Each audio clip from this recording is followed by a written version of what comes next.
we're going to correct history again. This industry big time. Up until then, there were little stretched out automobiles. Now vehicles are being made as buses. Reputable concerns were being offered to the public rather than these little fly-by-night wildcatters. Scheduled service, and again, buses that were actually buses. Many, many people who were the great pioneers in this industry will go unsung, unfortunately. The mighty interurban would soon be dying because of the mighty bus. Over there on the left, this is Indianapolis. But up in Michigan, it was a young fellow by the name of Carl Ekstrom out of Hibbing, Minnesota. That's right, Carl was from Hibbing. He knew Wickman. Of course, Greyhound says that they got their start in Hibbing with Wickman, but actually it was Carl Ekstrom who created the Greyhound Company and the name Greyhound.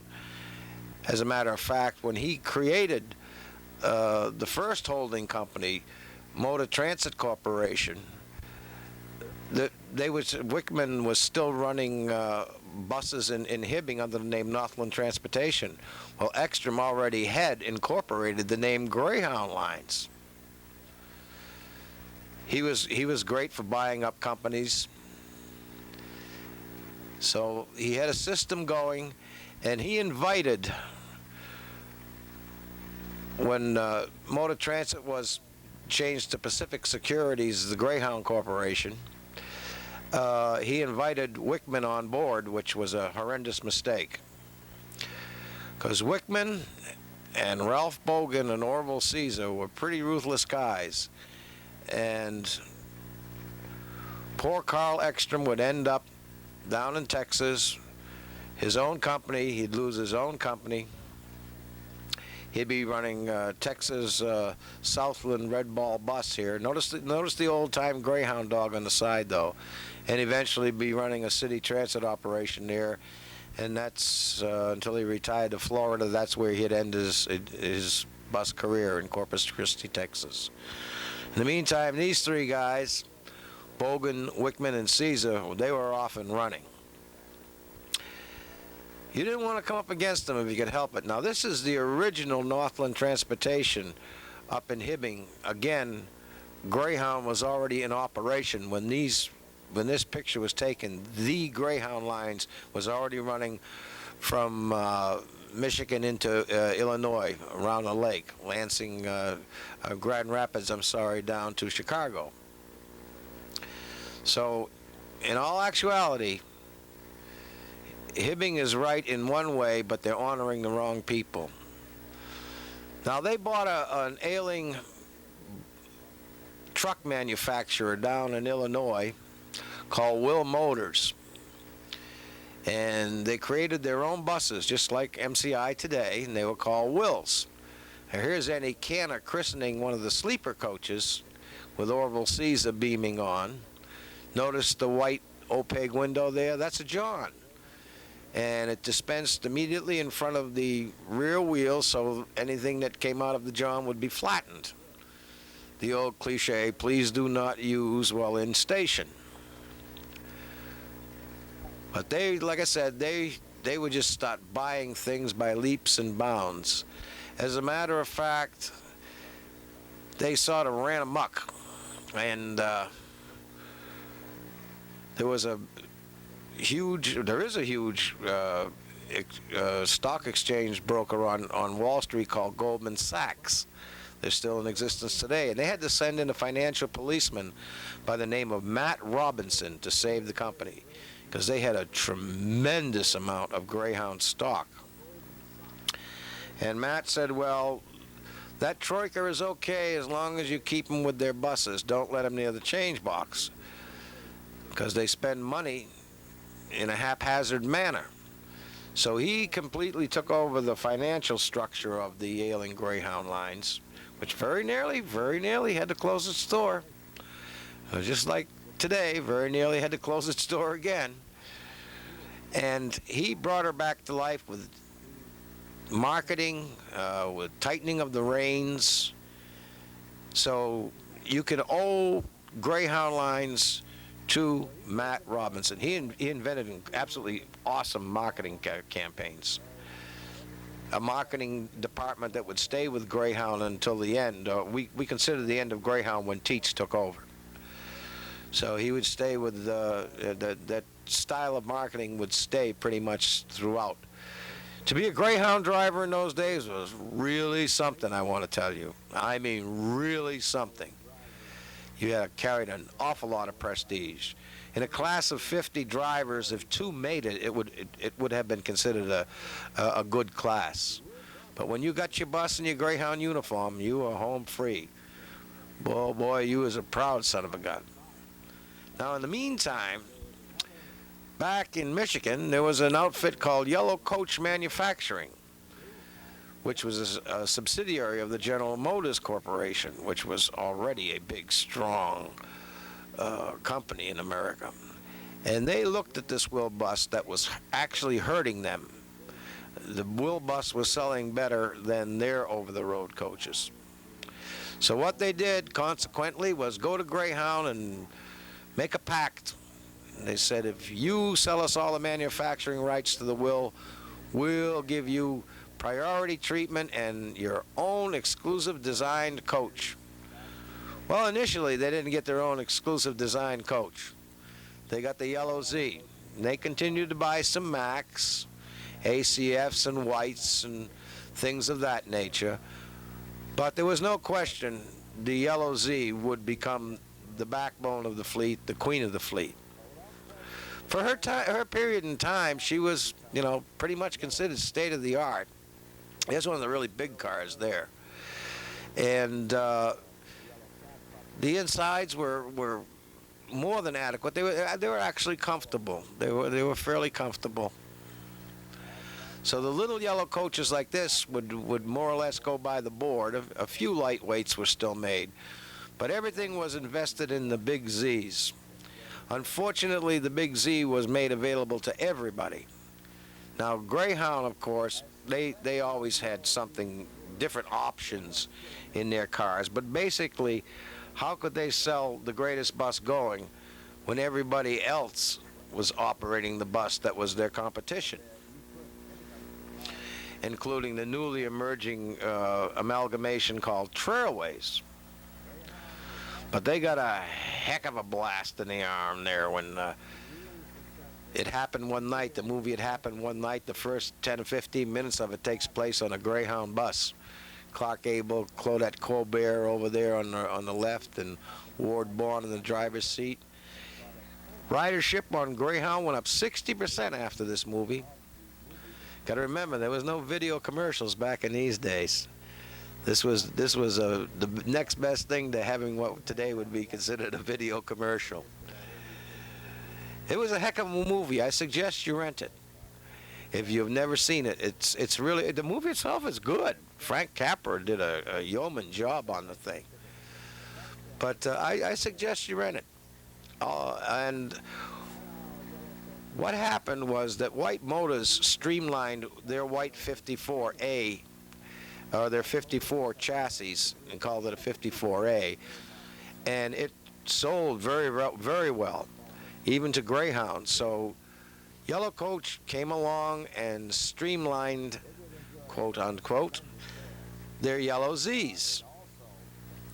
And once again, they were the king of the pack, because the White didn't have the reputation for durability or profit making as the Yellow Coach did. Now here's one well after the war down in Greenville, North Carolina. This car went entirely through the war without missing a beat. Central Greyhound in New York, picture here by Don Coffin when he was a youngster. Again, the cars lasted. Most of them were gone prior to the war. However, the ones that were still on board, they stayed during the war. As a matter of fact, you could not sell a bus to another person during the war. White would leave the inner city coach building business because of the impact of it and concentrate just on transit buses. But no, that was the truth. You could not sell. If you say your best buddy wanted to buy a bus from you, you couldn't sell it to him. It was against the law. You had to keep that bus, and you had to keep it going. Now, this is long before World War II, but now we're going back to the railroads. Notice the Pennsylvania Railroad decal on the side of that coach? Pennsylvania Greyhound? This is the Army in the mid-30s. And little did they know it was coming. But as we said, Great Northern Railroad, Southern Pacific Railroad, Cotton Belt, Richmond, Fredericksburg, Potomac, New York Central, Pennsylvania, New York, New Haven, and Hartford. Oh, they all had their finger in the pie in Greyhound. And Greyhound welcomed that finger too, because they came with bucks. The railroads in this time era was rich beyond compare. Consequently, we owe the giant creation of Greyhound to the railroads of America. The old wheels were stripped down and turned into moving vans. That's right, moving vans. Greyhound Van Lines lasted right up until the late 60s, when it was sold at a profit to Smythe up in Canada, a big freight forwarding outfit. We'd pronounce it S-M-I-T-H, but they say Smythe, so what are you going to do? But there was still one bad thing. In this picture by noted bus historian Bob Burrows of Burlington Trailways, one bad thing. Anybody could buy the yellow Streamliner. Again, how do you say we got the best bus going when your competition's riding around in the same bus? So finally they got together with GM, and the first Greyhound production, exclusive production coach emerged, and it was the mighty Greyhound X1. Hand-built. This first one was a hand-built version, and of course diesels were not yet strong, so she was gasoline powered. But there she be. She actually ran its service 5 days a week between Chicago and Detroit, and then went back to Pontiac for 2 days. Well, they looked this over, that over, and whatnot. The first bus with a pusher engine, the first bus with high-level seating, it was an impact bus. It was a bus that would forever change the face of inner-city buses. Again, this is a shot of her underway when she was being constructed. Boy, I'm sorry to say that was never saved. But the little engine forwards here would go by the wayboard. Greyhound embarked on a humongous terminal building program. Incidentally, we have a great 2-hour history video on just terminals of the United States. Coast to coast it goes. But this is 34th Street in New York City. Pennsylvania Greyhound Station. There's Pennsylvania Station right over there. They constructed the first network of Greyhound post houses, generally about 3.5, 4 hours apart. This was 001 at Westport, Connecticut. Now your sound level is going to jump here. There's nothing wrong with your set. Unfortunately, it's my gear. So again, it's nothing wrong with your set. Oh, I got a lot of memories in this place, I want to tell you, when I was a little fella. A lot of memories. Westport, Connecticut. Yep. Before the creation of their own post houses, they had restaurants that were a little upscale up and down the various highways of America. This is one that used to be outside Springfield, Massachusetts.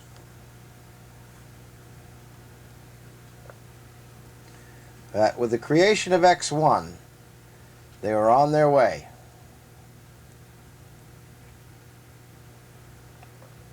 And as we said, well, the car would not end up looking like this. because this is a one-off hand-built vehicle, she would become this, the famous Yellow Coach 719.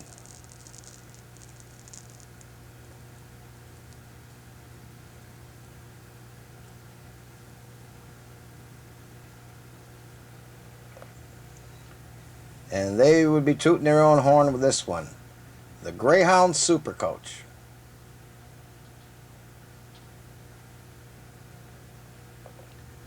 Pacific Greyhound would end up with the biggest fleet of the Yellow Coach 719 series.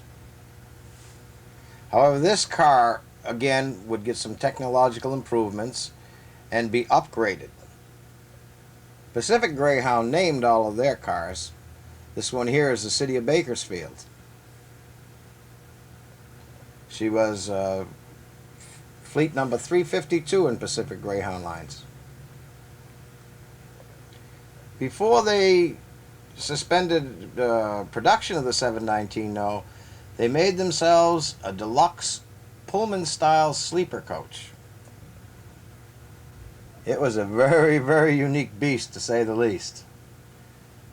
Now, Greyhound, particularly Pacific Greyhound, had always had it in their mind to steal away the Pullman passenger from the railroads. They had created the Pickwick Night Coach. Now, the designer, Dwight Austin, was a very talented man. He was eventually taken up. He created the Columbia Motors Corporation and built Columbia buses, and was eventually taken up with by General Motors Yellow Coach. They hired him on board, and he's the one that of the two people that helped create the 700 series buses at Yellow Coach, both city and intercity. Thus, the 743 would be born. She would be a more highly refined derivative of the 719. Here's one with the famous New York World's Fair, 1939 New York World's Fair logo and decal on board the bus. The rear end of the 743 would be completely and utterly different than the 719. Now, as we said, this was an exclusive Greyhound coach. Nobody could buy this bus unless Greyhound gave them the authorization to buy it. One such authorization was to Colonial and Frontier Coach. Perhaps one of the most beautiful paint schemes that was ever applied to a 743. They were crimson, deep crimson red, and gray. The flowing fenders were deep crimson, and the basic body was gray with a white roof, and where the red met the gray was a magnificent gold leaf. Beautiful cars. Another unique 743 was the orange and black Colonial coach lines up in Montreal. They were allowed to purchase the coach as well. Eastern Michigan Motor Bus, which would very shortly anyhow become Great Lakes Greyhound. Union Pacific Stagers, which would very shortly become Overland Greyhound. Indian Trails, which still exists to this very day, was very closely allied with Greyhound in those days, and they were allowed purchasing the 743. Probably the height of the Art Deco design coaches. Magnificent, magnificent vehicle. First time I saw one, I just about had a heart attack. Now the beautiful, incidentally, before I get ahead of myself, notice this one's air conditioning. The 743 was one of the first air-conditioned Greyhound coaches in the history of mankind. But the beautiful Art Deco flowing teardrop and fender paint was not of what you would consider a very good paint scheme. They got a hold of some bad paint, and the cars had to be redone almost immediately. They came on board at 38 and 37 and then 38 and 39, and by 40 they had to be completely repainted almost to the last man. Quite a few paint schemes ensued. This is one that's relatively common. Now here's a derivative of something that was to be, in my opinion, and most of the Greyhound buffs, at least that are over, shall we say, 40, it was a derivative of my all-time favorite paint scheme. The Battle of Britain. That is an actual rondel from the RAF at Biggin Hill in England, and to honor the Battle of Britain flyers, Greyhound put it on the side of their coaches. Notice that Greyhound license plate on the front.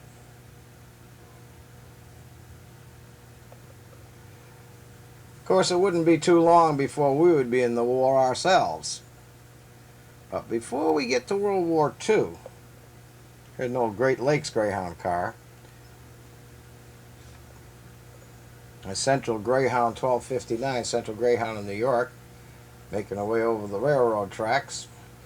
Before we get to our involvement in World War II, this car was no longer in existence. I mean, it just came into existence in 36 and 37 and 38, and primarily the 743 wasn't manufactured heavily until 37 and 38, even into 39. Then bus transportation in 1939 had this little girl featured in it. Introduced at the 1939 World's Fair was none other than the Greyhound PGG 3701 Silverside.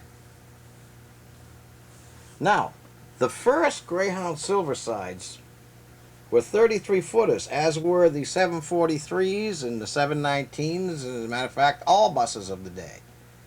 The reason being that was the maximum length allowed. Other than that hard rubber bumper and a couple other pieces which are not so evident, and this elongated first passenger window, and the fact that it was 2 feet shorter, a lot of people just thought all Silversides were the same. Now here is an exceedingly rare picture. It's in terrible shape, unfortunately, but she almost had a